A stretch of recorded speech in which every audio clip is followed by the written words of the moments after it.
Queridos hermanos y hermanas en Cristo Jesús, hoy 4 de octubre estamos celebrando a un gran santo dentro de la Iglesia Católica, un santo conocido por todo el mundo, San Francisco de Asís. Es menester entonces volver a hablar un poquito de su biografía, siendo que ya comenzamos la semana pasada, pero vamos a enfatizar un poquito más los puntos coyunturales de su vida y el significado incluso de su nacimiento, de su nombre y de todo lo que Francisco hizo por llamado específico en una vocación a reparar la Iglesia de Cristo. San Francisco de Asís fue un santo que vivió tiempos difíciles de la Iglesia y a quien ayudó a reparar a tenor del llamado que recibió del mismo Cristo a través de ese hermoso Cristo de San Damián. Francisco, ve y repara mi Iglesia. Francisco renunció a su herencia, dándole más importancia en su vida a los bienes espirituales que a los materiales. Francisco nació en Asís, Italia, en el año de 1181.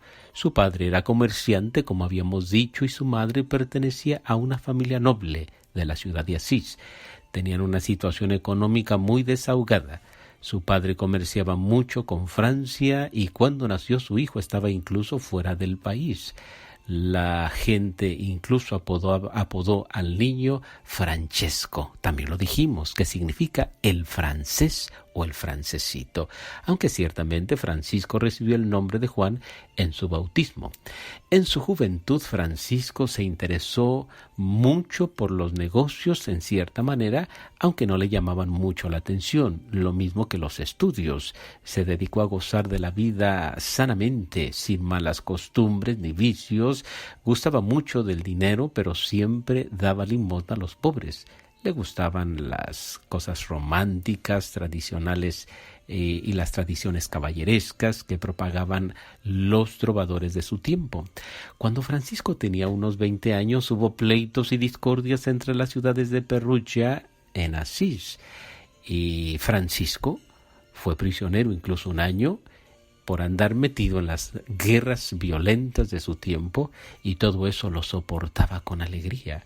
Cuando recobró la libertad cayó gravemente enfermo. La enfermedad fortaleció y maduró su espíritu. Cuando se recuperó decidió ir a combatir en el ejército. Se compró incluso una costosa armadura y un manto que regaló a un caballero mal vestido y pobre. Dejó de combatir y volvió a su antigua vida, pero sin tomarla tan a la ligera. Se dedicó a la oración y después de un tiempo tuvo la inspiración de vender todos sus bienes y comprar la perla más preciosa, que es la perla del Evangelio. Se dio cuenta que la batalla espiritual empieza por la mortificación y la victoria sobre los instintos. Un día se encontró con un leproso que le pedía una limosna, incluso hasta un beso le dio. Visitaba y servía a los enfermos en los hospitales, siempre regalaba a los pobres sus vestidos y el dinero que llevaba.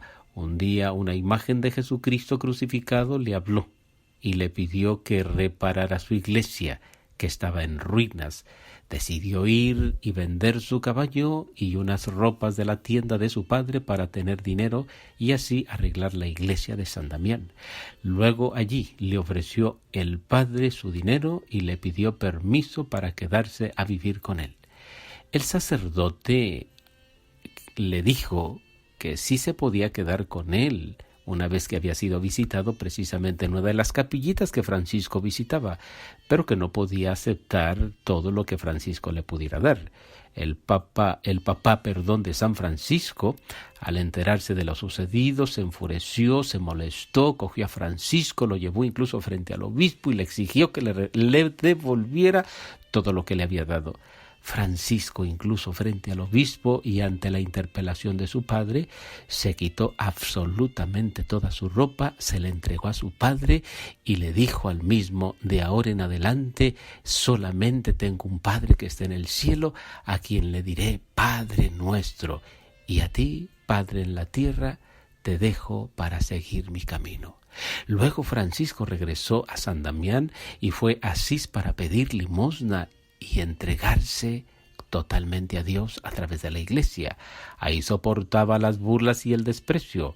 Una vez hechas las reparaciones de San Damián, hizo lo mismo con la antigüita capillita de San Pedro, que también gustaba visitar, lo mismo que Santa María de los Ángeles.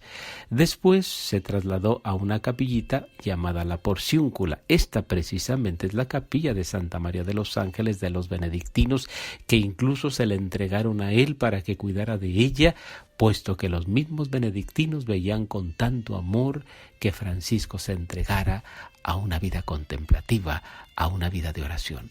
San Francisco tuvo muchos seguidores. Algunos querían hacerse discípulos suyos. Su primer discípulo, como dijimos, fue Bernardo de Quintabal, un muchacho alegre tanto como él, que vivió con pasión también su vida religiosa y de consagración. Cuando ya eran 12 personas las que seguían a Francisco, como 12 fueron los apóstoles que siguieron a Cristo, San Francisco redactó una regla breve e informal que eran principalmente consejos evangélicos para alcanzar la perfección. Después de varios años se autorizó por el Papa Inocencio III la regla que él había escrito, y esa fue la norma de vida. San Francisco y sus compañeros se trasladaron a una cabaña que luego tuvieron que desalojar. En el 1212 el abad regaló a San Francisco la capilla de la Porciúncula, como dije hace un momento, para que se dedicara a la oración. La primer mujer que siguió a Francisco fue Santa Clara, tan conocida también, Santa Clara de Asís, que oyó predicar a San Francisco y decidió seguirlo, precisamente en el mismo año, 1212. San Francisco consiguió que Santa Clara y sus compañeras se establecieran en San Damián. La oración de éstas hacía fecundo el trabajo de los franciscanos. San Francisco dio a su orden el nombre de frailes menores, que quería que fueran humildes y sencillos. La orden creció tanto que necesitaba de una organización sistemática y de mucha disciplina. La orden se dividió en provincias y al frente de cada una de ellas se puso a un ministro encargado del bien espiritual de los hermanos. El orden de fraile creció más allá de los Alpes y tenía misiones en España, Hungría y Alemania. Y así la orden franciscana se extendió hasta nuestros días, tanto que ahora en México, también cuando fuimos colonizados por los españoles, junto con ellos llegó la conquista franciscana, la conquista del Evangelio. En estas breves líneas hemos narrado un poquito y en breve la vida y obra de San Francisco. Esperamos que les sirva de algo, sobre todo de formación catequética para nuestra vida de fe.